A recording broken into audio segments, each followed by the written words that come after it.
छौड़ी की न देबौगे तोरा सनिया कटना को के न थुनिया छौड़ी की न देबौगे तोरा सनिया कटना को के न थुनिया छौड़ी की न देबौगे राजा देबौगे तोरा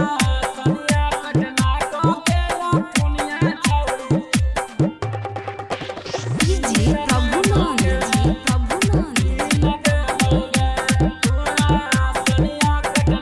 कान के कनवाली देबौ हाथ में कंगनवा हमारे बनैले छौड़ी अपन सजनवा कान में कनवाली देबौ हाथ में कंगनवा हमारे बनैले छौड़ी अपन सजनवा की न देबौगे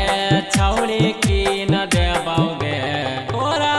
लाल रंग सूट सलवार वो छौड़ी की न देबौगे तोरा लाल रंग सूट सलवार वो छौड़ी की न देबौगे नजारा म्यूजिक रिकॉर्डिंग स्टूडियो पावापुरी तोरा सनिया कटना को के न थुनिया जी प्रभुनंद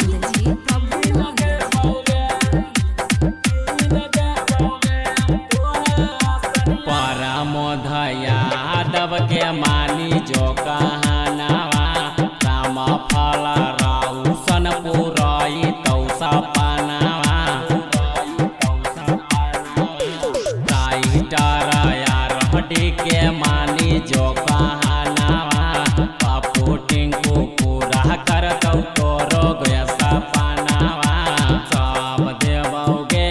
छौड़ी सब देबौगे तोरा बेची के 2 बीघा हम खेतवा छौड़ी सब देबौगे पप्पा